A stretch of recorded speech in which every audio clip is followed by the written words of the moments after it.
Welcome to the House of Truth.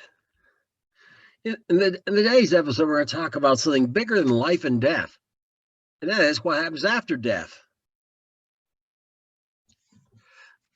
And so, because there's many thoughts on this, that people have that they say they've gotten from the Bible, among different believers.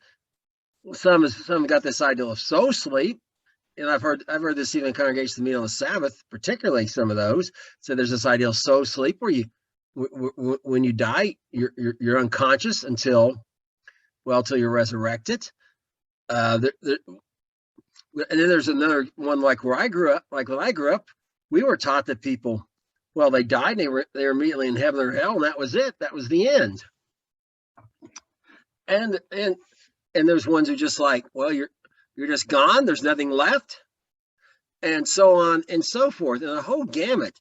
But we're going to look today what God's word says, what God, Yahuwah, Yahweh, however you want to pronounce the name we do not know how to pronounce, and see what he has to say about it in his word. And we're going to start with Genesis 2-7. Lay down a foundation of the fundamentals to understand life and death.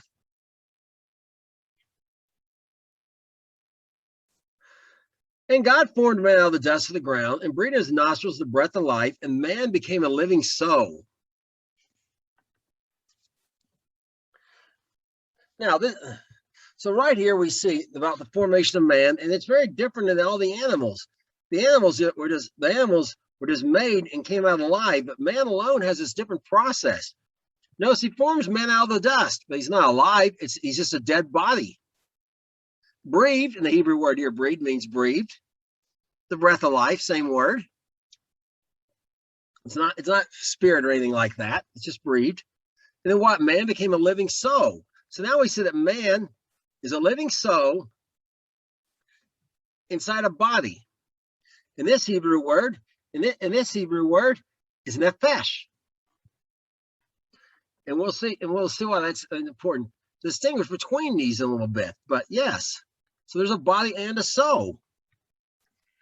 And we're going to look at how they're connected here in a moment as we continue on. In Genesis 35:18-20, we see about this, we see this connection. And it came to pass, her soul was departing, for she died, that she called his name Benoni. But his father called him Benjamin. And Rachel, or Rachel, died and was buried in the way to Ephrath, which is in Bethlehem. And Jacob, set up a pillar for her grave. There's a pillar of Rachel's grave, Rachel's, until this day. So look at this. When she died, her soul departed. And what was buried? Her body.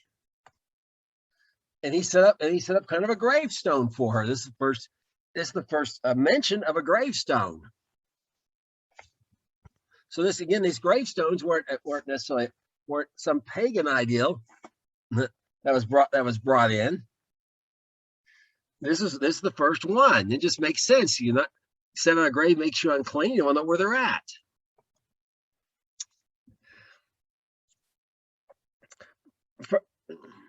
Now, in 1 Kings 17-20-23, we get a little bit more insight about this business of the soul and the body.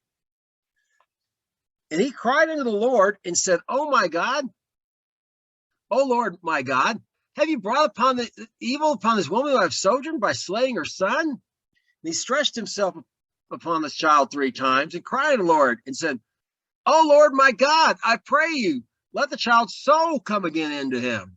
The Lord heard the voice of Elijah, and the soul of the child came into him again and revived. And Elijah took the child and brought him down to the chamber into the house and delivered him into his mother. And Elijah said, "See, your son lives." Now we talked about this when you look at this passage a little bit last week, when we talked about praying for the sick. But we saw here, because one of the questions answering was, when is it time to give up? And Elijah didn't think it was time to give up when the child was dead. And the correct answer is when they're dead and stinking. Only Messiah can raise them up then. But notice the process, though. He asked for what? The child's soul to come into him. The soul's out. When the soul does come into him, he comes back to life. And now he's alive. So when he was slain, when he died, when the soul left. So the body cannot live without the soul. When you take the soul out, the body's gone. But is that the only part of man there is? Is that well, let's take a look. In Daniel 7:15, we see another part. And Daniel, was grieved in my spirit in the midst of my body, and the visions of my head troubled me. This word's not nefesh like we looked earlier, but this word here is ruach, like in Ruach HaKodesh. And notice the spirit of Daniel is in the midst of his body. And someone said, well, that's just, spirit and soul are just interchangeable. Well, let's take a look-see. That's true. 1 Thessalonians 5:23. And the very God of peace sanctify you wholly, and I pray, God, your spirit and soul and body be preserved, blameless to the coming of the Lord Jesus Christ. Notice the triune nature of man. When you're alive in this world, you have a spirit. There's a spirit, soul, and body. They're not the same thing. This Greek word's pneuma. This one's psuka. It's where we get the word psych from, like psychology, but it's psuka in Greek. So they're two different things. And so we can, and we're going to look at one more thing here. James 2:26. For as the body without the spirit is dead, so faith without works is dead also. So when the spirit leaves the body dies. You are a spirit that lives in a body. Remember, Daniel said the spirit's in the midst of my body. The spirit in the midst of his body. You are a spirit, you live in a body, you have a soul. And when the word of God shall be a two-edged sword, not does it separate bone from marrow, which are hard to separate. It's hard to tell when one ends, the other begins. But the bone contains the marrow. So too, it says it separates the spirit and soul. The spirit contains the soul. The spirit has a soul. So where the spirit goes, the soul goes. It's like, well, my head contains my brain. Where my head goes, my brain goes by default. And we live in a body. This body lets us interact with the physical world. And our soul lets us interact interacts with our internal world. And our spirit, we'll look at what that does in a moment. But our spirit and our soul also has to communicate somehow to other people, the souls of other people, to interact with them in the social sense, because it's our mind, our intellect, our will. All those things are our soul. So you can think of the body as hardware and the soul as software. But what's the spirit? Well, we'll look at that in a moment here. But we can see right here, it's the thing that actually makes the body live.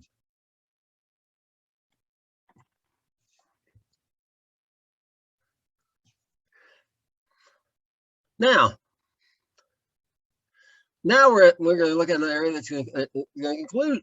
So what happens after death?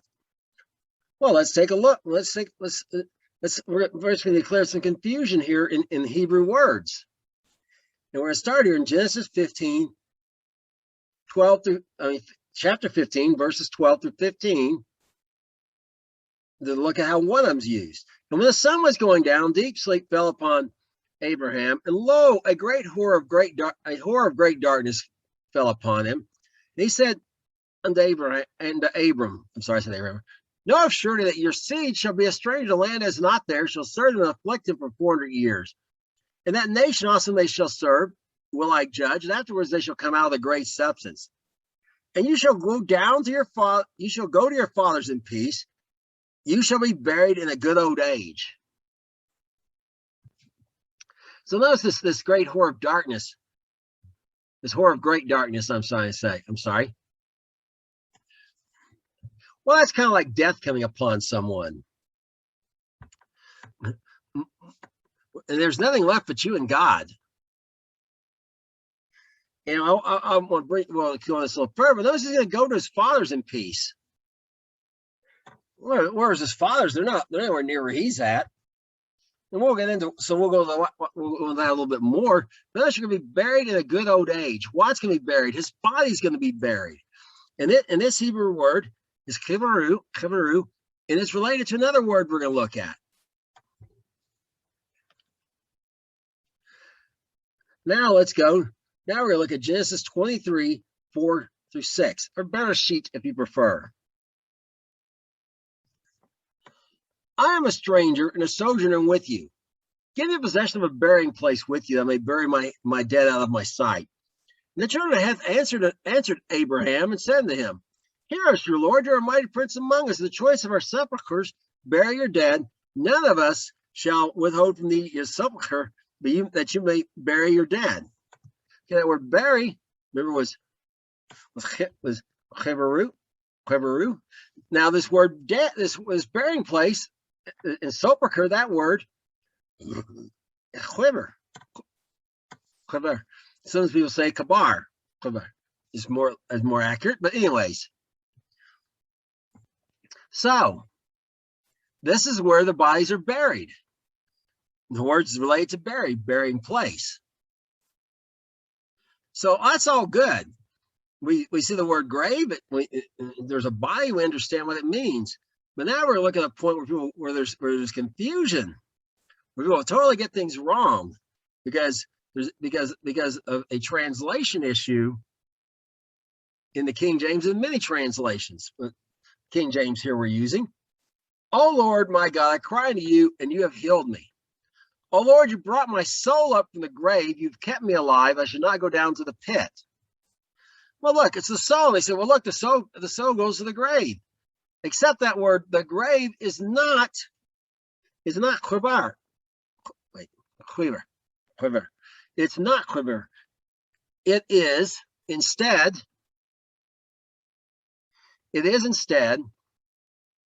Sheol. Now, this word pit here is not Sheol, by the way. It's bore. It's where we get the word bore, like you're boring a hole in English from. And so it gives you the ideal. It's way down deep somewhere. And because that's the difficult thing about the grave, because you dig, but the grave's kind of on the surface of the earth. It's not somewhere way deeper. That word bore kind of indicates.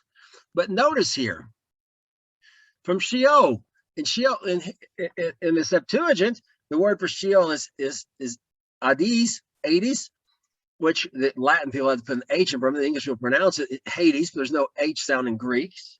In Greek, I used to live in Greece. They can't, oddly enough, some of them can't even make it, which is really strange when you think about how easy it is to make the sound. Anyways, it's Hades, which literally means, put an A in front of it, means not in Greek, seen, not seen. The unseen place. And if perhaps it's a little wordy, but perhaps they translated it like that consistently. It made it a lot plainer. So notice the soul goes to the unseen place. He's brought his soul up from the unseen place. That's where he was going. His soul was going there, not his body. And what? His soul, really his spirit, because his soul's inside of his spirit, would not go down to the place bored into the earth. Well, we'll look at that. We'll see that a little more clearly as we go along. Why he's referring there to. Now we're looking at. Okay, we're going to look at Job. We're going to look at some other places where Sheol is wrongly translated as grave and relates to the unseen place. And we'll see when you understand that, it brings a whole different light to these passages. You start seeing them in the correct light. We're starting here in Job 14:10 through 14. But man dies and wastes away, Yea, man gives up the ghost, and where is he? As the waters fell from the sea, and the flood decays and dries up, so man lies down and rises not, till the heavens be no more. They shall not awake, nor be raised out of their sleep. Oh, you would hide me in the grave. They would keep me secret till your wrath be past. You would appoint me at a set time and remember me. If a man die, shall he live again? All the days of my appointed time I will wait until my change come. So now let's look at this here. This word grave, the grave is Sheol, the unseen place. A man dies and wastes away. Yes, his body wastes away. It turns its ashes to ashes, dust to dust. When does this occur? When the man gives up the ghost, when his spirit leaves. And Job's question is, where is he? But he's already given he gives us the answer down here. Now notice, they'll lay down what will? The same thing that the body lays down is not awake and raised out of sleep. Because Job, his soul, his spirit are hidden in Sheol. If a man dies, should he live again? We're talking about the body here. He'll wait until his change comes. Notice Job expects the righteous to have a change, to come in. And notice other men are not having this change. They do not awake or raise out of their sleep. Their bodies are resurrected to when? Till the heavens be no more. And I want you to notice that this different in expectation between the righteous and the wicked. And we'll see how that plays out as we go along. But he wants to be hidden in Sheol. Because see, the word Sheol is also translated hell often. Now, but again, the King James translators don't want to translate it hell, because why would Joel, he's going through a rough time here in the book of Joel here. Why would he want to be hidden in a place of torment to escape the trouble he's in, this wrath? And this is again a very prophetic passage. So his wrath be past at the appointed time, at the set time in the future.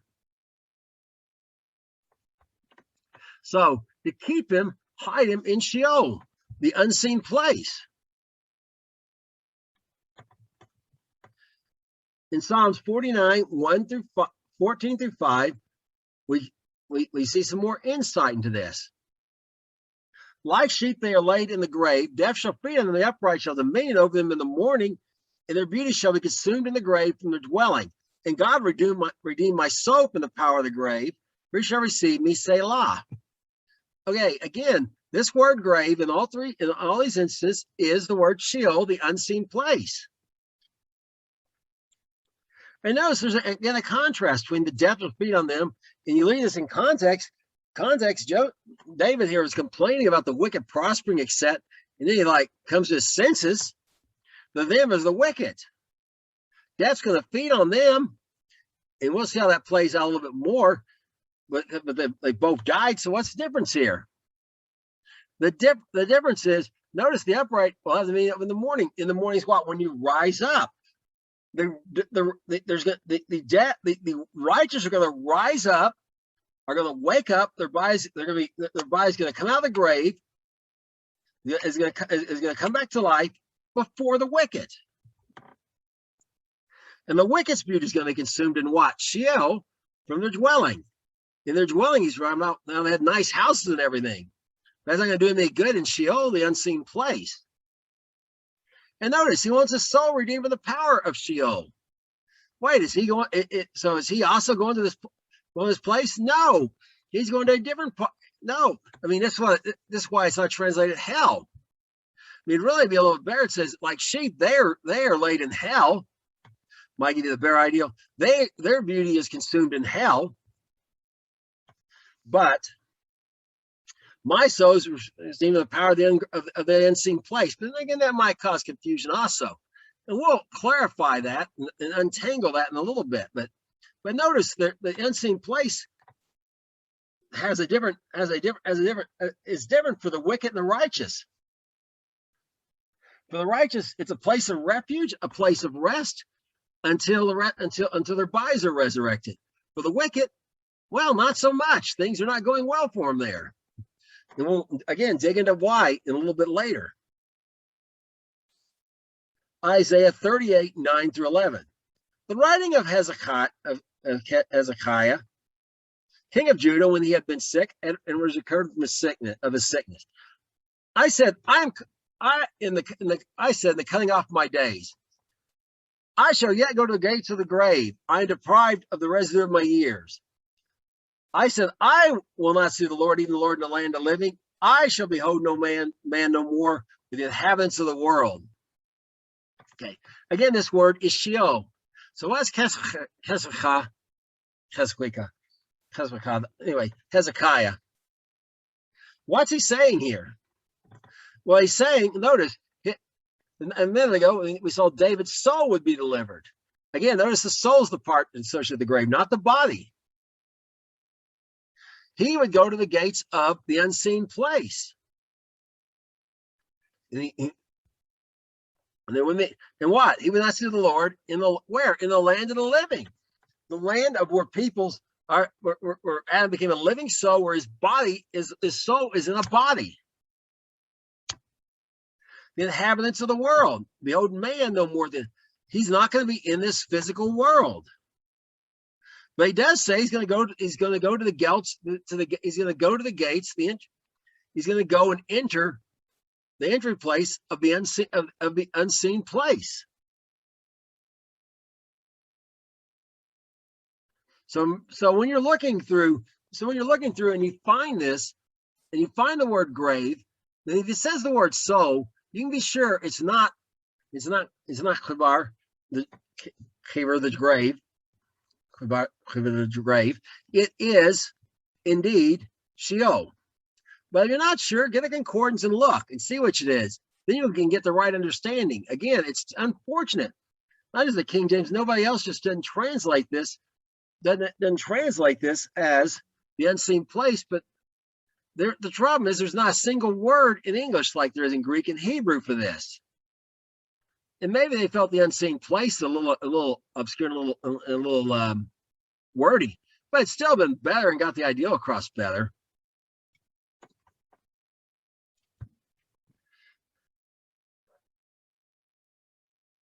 Now we're going to go to Deuteronomy 32, 20 through 24. And we're going to see why why they're part of their difficulty with it. And he said, I'll hide my face from them. I'll see what their end shall be, for they shall be a very forward generation, children of whom is no faith. They have moved me to jealousy with that which is not a God. They provoked me to anger with their vanities. I'll move them to jealousy with those who are not, which are not a people. I'll provoke them to anger with a foolish nation. For a fire is kindled in my anger, and shall burn into the lowest hell. It shall consume the earth their increase, and set on fire the foundation of the mountains. I'll eat mischiefs upon them. I'll spin my arrows upon them. They shall be burnt with hunger, and devoured with burning heat, and with very destruction. Also the teeth of the beast upon them, and upon the poison of the serpents of the dust. So notice what he's talking about first here. Those who have no faith. In particular, he's talking about the children of Israel, but it applies to everyone. And notice what he says about the children of Israel. This little sidebar here. He's going to provoke them. They've made him angry with idol worship and whatever. So he's going to make them angry with those who are not low no people, and provoked him to anger with a foolish nation, goy. He's talking about Christians, and we looked at a while back. The word Christian is applied to believers 3 times. Well, a lot of Christians really are. They're not a people. They're not a people in the sense. They're not bound by ancestry or anything like that.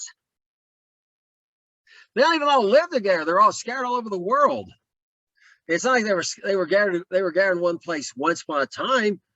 No, as the gospel went out, different backgrounds became part of this people. So they're not a unified people in the sense like people of like the people of Israel, were scattered, have a common ancestor, Abraham, Isaac, and Jacob. And they're not a nation, they're not an ethnic group either. They don't have a single culture, never did. And I also want to draw out this idea that they're foolish. A lot of Christians really are foolish. They get involved. They don't meet on the Sabbath. They meet the worship God on the wrong day.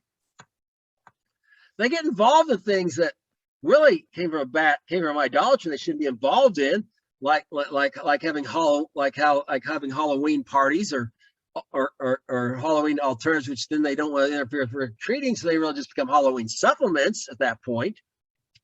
And Christmas, which is undefendable for when Yeshua was born, and Good Friday, which is undefendable for when he died on the cross. It's historically undefendable. Yet they cling to these things. It's foolish of them. Now notice it doesn't mean that God doesn't love them and they're not part of his people, but they are part of his people. He's going to use to provoke Israel with. And that's another thing. But we looked at before about the kingdom within the kingdom. If these foolish people are going to be outside of Israel in the millennium, and they're going to have Messiah rule over those other nations. And the reason why are they foolish? Because Israel's not doing its job. The Jewish people are like, oh, we're his chosen people, and don't even ask chosen to do what. To do what? Well, we've seen this before in previous lessons. To show, as they'll do in the future, the Gentiles will come to them and say, show us how to worship God right, how to do it the way he wants. They'll seek him out. They'll take the fringe of their garment and say, take us to Jerusalem and show us. They're supposed to be showing them. Well, if they're not doing it, they've left the Gentiles on their own. It's sort of like if you left your kids in the house, say they were really young children, and you just leave them alone you just go off for a day and come back and everything's kind of a mess and they don't know what they're doing. They tried their best. It's kind of like that. Why? It's not the children's fault, it's the parents' fault for being stupid and leaving them, not doing what they're supposed to be. Well, the thing with Israel's not been doing what it's supposed to do. So now these Gentiles, this primarily Gentile church congregation, called out ones, don't know what they're doing. But there's no reason. There's no reason for this. But notice, those who have no faith, and it's not just about Israel, but everyone. Notice there's a fire kindled, and we're in the lowest Sheol. So that tells us there's more than one, that Sheol has more than one part. One part's lower than the other. And notice, this fire is where? The foundation of the mountains. It's way underground, bore, way down the pit. And what will happen on him? He's gonna heap mischief on them. He's gonna continually bring destruction upon them. And notice they're gonna be burnt with hunger. They're not just gonna be suffer terrible heat and stuff. Hunger is gonna come upon them, and they're devoured and with bare destruction. And notice the teeth of the beast in terms of the dust. There's things tormenting them there as well. So this whole idea of a place of torment for the wicked after death is not a pagan ideal. It's right here in the Torah. And so, well, how long does it last? It says bare destruction. Fine, he tossed them in there. They go in there and poof, they're gone. Well, let's look and how see. We're gonna make all this unseen world. Unseen place. This unseen place, how it all works together with this place of torment, this place of the righteous, say like, send me there to hide me, and so on and so forth, and you delivered me from, or while I'm there, you're gonna take me out of it. How's that work? Well, we're gonna look and see.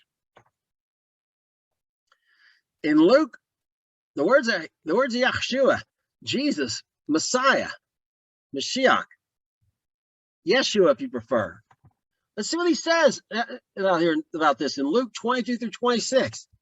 And it came to pass the beggar died and was carried by the angels into Abraham's bosom. The rich man also died and was buried.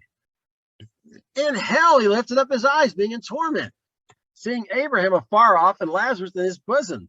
And he cried and said, Father Abraham, have mercy on me, and send Lazarus to me dip the tip of his finger in the water and cool my tongue, for I am tormented in this flame. But Abraham said, Son, remember you in your lifetime received good things, likewise evil things. And now he is comforted and you are tormented.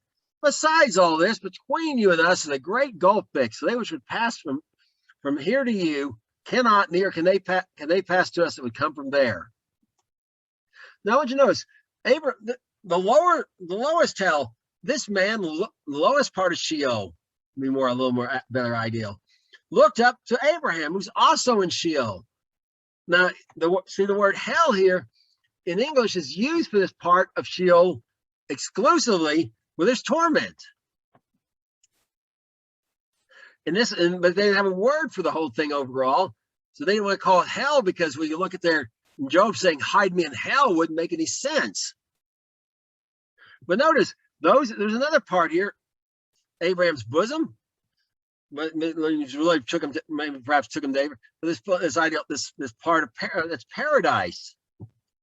Now they're not with God. It's underground, as we saw, the pit. But it's a separate place where what? They're comforted. And this rich man who wouldn't feed Lazarus, who wouldn't even give him a scrap from his table, is now suffering hunger himself. He will not be fed.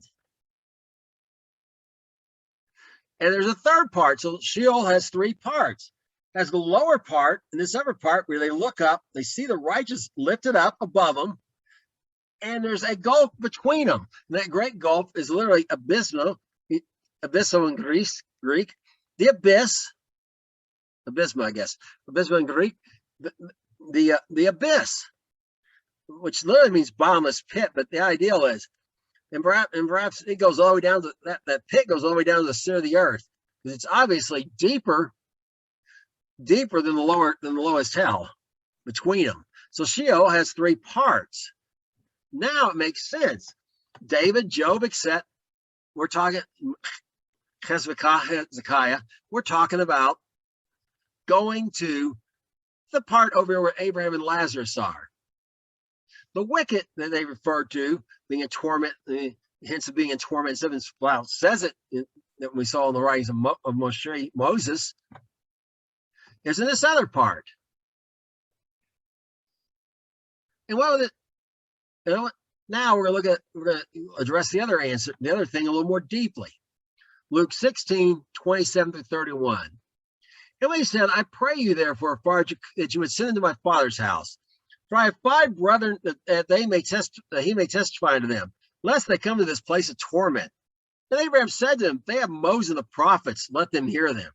And he said, nay, Father Abraham, if one went up unto them from the dead, they will repent. And he said to him, if they hear not Moses and the prophets, neither will they be persuaded, but one rose from the dead. So listen to this. This guy's having a conversation with Abraham back and forth. He's not unconscious. He doesn't get snuffed out after going down there. This is his condition. Notice he's in torment, but he's not in so much torment he can't think. He's just out of his mind, can't think.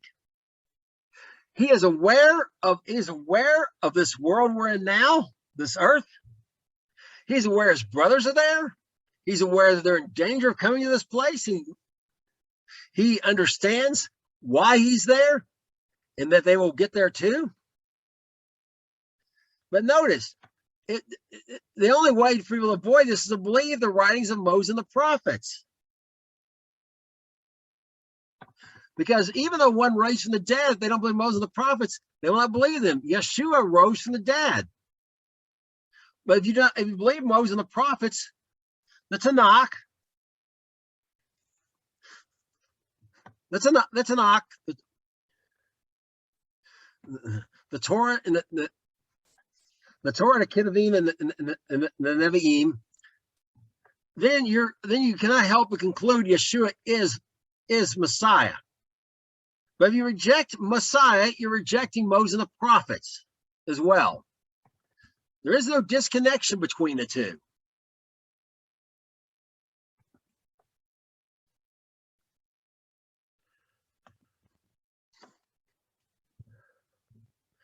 Now we're going to look at something else about so we have established people really go to Sheol, and that place of torment called hell. And by that word hell is not a Greek word. It came from Nordic and German word, and it doesn't mean unseen place. It means place of torment. So it's actually a very fitting word in English for it. But love this idea, believers go to heaven. Then we see when the righteous die, they went to the unseen place as well, Sheol or Hades. Well, is there any validity to the fact this idea they go to heaven? Let's take a look. Acts 7:55-56. And he, being full of the Holy Ghost, looked up steadfastly into heaven and saw the glory of God, and Jesus standing on the right hand of God, and said, Behold, I see the heavens open, the Son of Man standing on the right hand of God. Hey, notice where Yeshua is. He's in heaven now. We left the Mount of Olives. They said he's going back to heaven. He came down from heaven. He's going back to heaven. He's in heaven today. Now let's look at believers. What happens to believers after death? Today. 2 Corinthians 5:6-8. Therefore, we are always confident, knowing that while we are at home in the body, we are absent from the Lord. For we walk by faith, not by sight. We are confident, I say, willing to be absent from the body and to be present with the Lord. Well, the Lord here is Yeshua, Jesus. Yeshua. Well, if he's in heaven and we're going to be present with him, we're going to be in heaven as well. And notice, by faith, not by sight, the unseen place. We can't see the unseen place that's well underground, towards the core of the earth, under the foundation of the mountains. And we cannot see the unseen place. We cannot see heaven as well. That means it's not real. I'm in Oklahoma. I can't see New York City, but it's real. It's just too far away for me to see it. It doesn't even mean it's invisible. It's just we can't see it. So yes, we believers today do go to heaven when they die. Those are followers of Yeshua. Those with faith, those without faith, as the Torah said, go to this place of torment, hell. But what about those who died previously, that were in the unseen place, in the paradise part where Abraham was? Ephesians 4:8-10 tells us. Wherefore, he says, when he sends up on high, he led captivity captive and gave gifts to men. Now he descended, but why does he also descended first in the lower parts of the earth? He descended is the same that also descends up under the heavens, so they might fill all things. Okay, this is a whole other lesson its own, but Yeshua, captivity captive. They were captive there, remember? Job, they were asking, they looked forward to the day they came out of the unseen place. How did they come there? Messiah. That's the he here, the ascendant. He descended to where? He went to the lower parts of the earth, Sheol, the unseen place. It's in the lower parts of the earth. And then what? He took them, he went down there, got them, the ones who are captive in Sheol, the righteous, not the wicked. They're still there, and they're still there in the part we call hell. And he took them up. He took them up to where? Far above all heavens, above the stars in the sky, to the third heaven, to the place where he's at now. So all the righteous are now in heaven. We just get a shortcut. We don't have to go to Sheol, the unseen place underground, first. Wait for him. The wait is over. We, when we die, are with him. To live as Christ, To die is gain.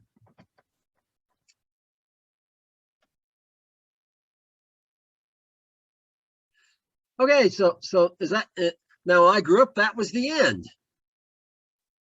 We had no idea about that. That's it. As far as we did believe in the resurrection, but I guess we just thought people got resurrected, went to heaven, and that's it.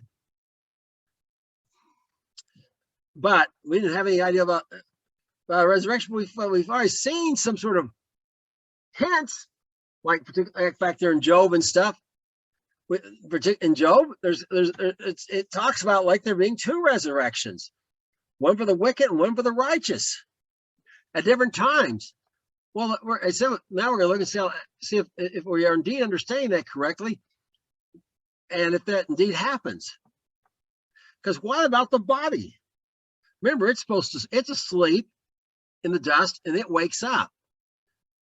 Well, let's look at how that works here. Daniel 12, 2-4. Many that slept in the dust of the earth shall wake, some to everlasting life, some to shame and everlasting contempt. And they that be wise shall shine in the brightness of the firmament. They shall turn many of the righteous to the stars forever and ever. But you, O Daniel, shut the word, seal the book, even to the time of the end. For they shall run to and fro, and knowledge shall be increased. So notice this. That there sleeps in the dust of the earth is what? The body. We've already seen that the body goes in the grave. The body goes to sleep. The body wakes up. And notice some to everlasting, two resurrections.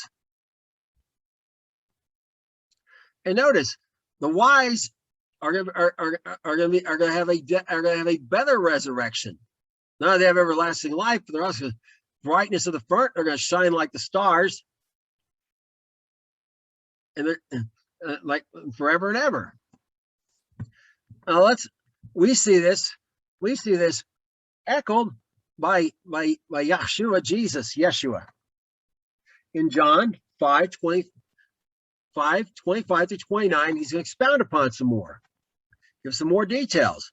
Verily I say unto you, the hour is coming, and now is, that the dead shall hear the voice of the Son of God, and they that live shall hear. They that hear shall live. For as the Father has life in him, so has the Son of God. So he has given God the Son to have life in himself, and has given authority to execute judgment also, because he is the Son of Man. Marvel not at this, for the hour is coming in which all that are in the grave shall hear his voice, and shall come forth, they that have done good, into the resurrection of life, they have done evil, into the resurrection of damnation.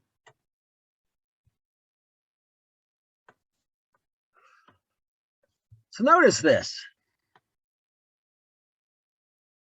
Notice, how's it work? This Yeshua, Messiah, when he calls them to come forth, they're going to come forth. And this is foreshadowed with Lazarus. Not Lazarus, the rich man, Lazarus, the one who died. And he was dead, not just dead, he was dead and stinking. He was beyond. It was time to give up for anyone except Messiah. And what did he do? He said, Lazarus, come forth. And Lazarus came out. Now, he didn't come out with a resurrected body. Remember, they sought to kill Lazarus afterwards. The enemies of Yeshua wanted to get rid of the evidence that he was Messiah, but it was a foreshadowing of this. And again, notice two resurrections. One for the good, and those which have done good, those who have done what God says is good in his Torah, who's obeyed his commandments. And again, not all commandments apply to everyone, which is very plain. There's ones that apply to the priests, and so, but the ones that apply to them, to the resurrection of life, and they have done evil unto the resurrection of damnation, which is an old English word meaning condemnation. Shame and condemnation, just like we saw in Daniel. And Shaul also expresses this in Acts 24:14-20-15. This I confess unto you, that after the way which they call heresy, so worship I the God of my fathers, believing all things are written in the law and the prophets, and have hope towards God, which they themselves allow, that there be a resurrection of the dead, both of the just and the unjust. So again, notice, written in the law and the prophets. Well, Daniel's part of the prophets. And really, all the writings of the Torah, all of them were written by prophets. I mean, so that would include the book of Job, which we looked at. And there's hints of the resurrection in the Torah itself. So there's a resurrection of the dead, which Yeshua, according to the Sadducees, this idea of a resurrection is in the Torah itself. And notice two resurrections again, one for the just, one for the unjust, which is what we saw in Job. That passage in Job we looked at. So a lot of people don't realize how prophetic a lot of the word is. They gloss over it and miss prophetic. Some things are very obvious, like what we're going to look at next. Revelation 24-7. We're going to get how these first and second how these two resurrections really work. Revelation chapter 20, verses 4-7. And I saw thrones, and it sat on them, and judgment was given them. I saw the souls of them were beheaded for the witness of Jesus, the word of God, which had not worshipped the beast or his image, received his mark upon their foreheads and their hands. They lived and reigned with Christ 1,000 years. And the rest of the dead lived not again till the 1,000 years were finished. This is the first resurrection.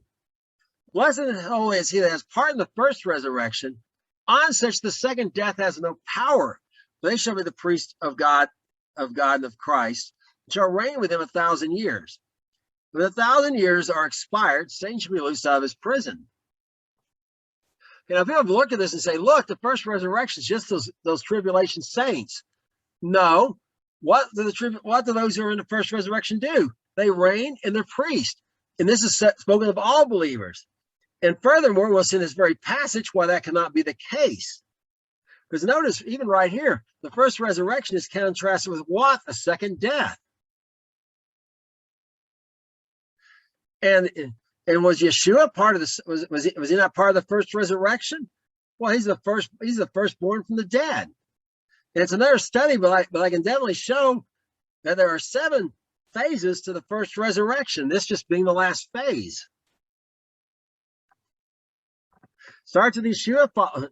It starts with Yeshua, and immediately after that, there's those in Jerusalem who were resurrected after Yeshua was. And ends for these tribulation saints being resurrected. So, and notice what? So the first resurrection is 1,000 years before Satan's let loose out of his prison. And afterwards, what happens? Revelation 20:11-15 tells us, I saw a great white throne and sat on him, from whose face the earth and heaven fled away, and there was no place found for them. There was found no place for them. And I saw the dead, great and small, stand before God, and the books were opened. Another book was opened, which was the book of life, and the dead were judged as things were written in the books, according to their works. The sea gave the dead which were in it, and death and hell delivered the dead which were in them, and they were judged every man according to their works. And death and hell were cast like a fire. This is the second death. Who was not found written in the book of life was cast in the lake of fire. Remember, Joe said, when heaven and earth are no more. Well, this is it right here. What happens? The Messiah calls the rest of the dead to rise. So everyone's dead. It's only one of these two resurrections. There's no mention of some later resurrection of, say, Abraham, for example, after the tribulation saints. No, there's 1,000 years. There's Satan let loose for a short season. There's him being cast in the lake of fire. The city's being destroyed, and all the dead being called up, and them all being cast in the lake of fire, because their names are not written in the book of life. And notice the second death. Well, if they're in resurrected bodies, are they in resurrected bodies? They aren't snuffed out here either. Because if you read about Satan just a little bit before, he's tormented forever and ever there, and so are they. So why is it called a second death? Because the Hebrew, in Hebrew, the concept of death is separation primarily. When the spirit is separated from the body dies. When man is separated from God, he's dead. Our sins separate us from God. We were once dead in trespasses and sin. Then we moved from death to life when we came to faith in Messiah and had forgiveness of sin, forgiveness of our sins. We didn't we translate from death to life. We're already dead. In that sense, we're dead because we're separated. This is eternal separation from God. Now we're looking at the end of the believers, because we see they're already not only no longer in heaven, they were on earth. The Messiah reigning, but after that, then what? Do they go back to heaven? No. Revelation 21:1-4. And I saw a new heaven and a new earth, and the first heaven and earth passed away, and there was no more sea. And I, John, saw the new city, the holy city, New Jerusalem, coming down from God out of heaven, prepared as a bride adorned for her husband. I heard a great voice out of heaven saying, "Behold, the tabernacle of God is with men. He will dwell with them, and they shall be his people, and God himself shall be with them, and be their God. And God shall wipe away all tears from their eyes. There shall be no more death, neither sorrow nor crying. There shall be no more pain, for the former things are passed away." No, there's going to be a new heaven and a new earth. Remember, we just saw the old one, as Job had said. So Job was changed before the first resurrection. I mean, as part of the first resurrection. Before 1,000 years before the heaven and earth were taken away. But after that, there's no heaven and earth. It's gone. A new one's here. And notice, a new city. And here's the big thing. God's going to live with us. Those who are believers, he's going to live with us. And we're going to have resurrected bodies. Not going to be like now we go to heaven. Well, God's there. But with Messiah, I do not know if we can actually go in where God's at, with the Father's at or not. Perhaps, I guess so. Is the sense in his right hand seat. And so obviously, yes. But now he's going to come to the earth, a new earth, and it's going to be back like in the garden when he started up. He breathed God, Yahweh, Yahuwah, however you like. Was with man in the beginning, and be with man in the end. But not all men. There'll be a separation of the wicked and the righteous and the wicked. With the righteous, he's going to be with them. And they're going to have no more bad things happen. They're going to, so heaven is a preview of the new heaven and new earth, and God living with us. And hell is a preview of the lake of fire. So we start out united, spirit, soul, and body all together, a triune. We end up a triune, a triple unity of body, soul, and spirit. But it's a new body, and everyone gets one. It's just a question of where they're going to spend eternity in their new body. That's what happens after death. Until next week, shalom.